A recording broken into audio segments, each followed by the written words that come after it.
Hello, class. We are going to talk about the geography of ancient Greece. We're going to discuss the first civilizations that lived there and how the geography influenced how the people lived. So let's start with this map. As you can see, Greece is a peninsula. A peninsula, as a reminder, is an area of land almost surrounded completely by water on three sides. Running down the middle of ancient Greece are the Pindus Mountains, and Greece is surrounded by three bodies of water: the Ionian Sea, the Mediterranean Sea, and the Aegean Sea. Within Greece, there are two important peninsulas. The first is the Peloponnesus, and the second is Attica. On each peninsula was a city-state. Sparta was on the Peloponnesus Peninsula and Athens was on Attica. I also want you to take notice of Mount Olympus. Mount Olympus is where the gods lived. Greece is located on the continent of Europe and is surrounded by a lot of water and islands. So what? Well, this influenced how people lived there.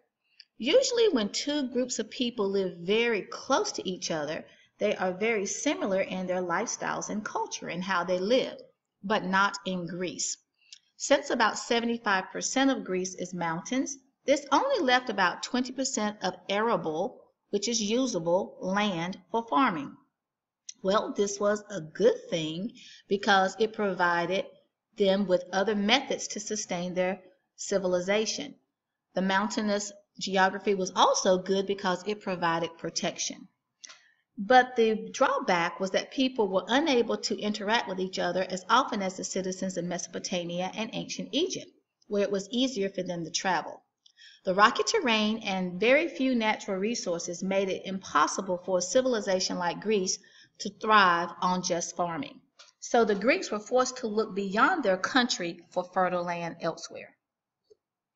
Greece has a Mediterranean climate at the Mediterranean Sea. Democracy, architecture, philosophy, hey, we owe it all to the Greeks. Sorry, got sidetracked. This means the winters are warm and wet and the summers are calm, hot, and dry. The Mediterranean Sea affects the climate by cooling the air in the summer and providing warmth in the winter. Ancient Greek farmers had a very tough time adjusting to the climate. So they raised animals that could withstand the climate. Some types of animals they raised were sheep, goat, and cattle. And crops they raised were barley, olives, grapes, and wheat. With any area, there's always a place that has a better terrain than the others. So in western Greece, where most of the mountains were, the land was simply not fertile. This is where most people did their farming, and it was extremely difficult for them to travel by land. However, the best farmland in Greece was located in Attica, which is on the eastern side. The Peloponnesus area did have a thin area rich in soil, but it was not like the farmland in Attica. And Attica had multiple rivers. However, they all dried up during the summer, so they really couldn't provide any help with the crops.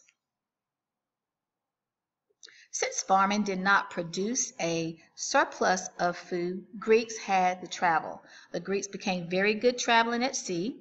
They respected the sea, built ships, and became expert sailors. They would only sail during the day and set anchor at night.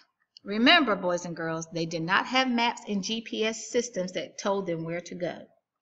Because of their location, which is at the crossroads of the Mediterranean Sea, Greece was perfect for trade. Trade was an important economic activity. Without trade, we couldn't make it no way. They traded ideas and goods like pottery, stone vases, and olive oil in exchange for ivory and metals with Egypt and Syria. So as you can see, there are at least three ways geography influenced Greece. Number one, the mountains and hills caused isolated cultures that were really different from each other. Number two, they traded, and they had to trade for food and resources with other places. And they learned how to become expert sailors.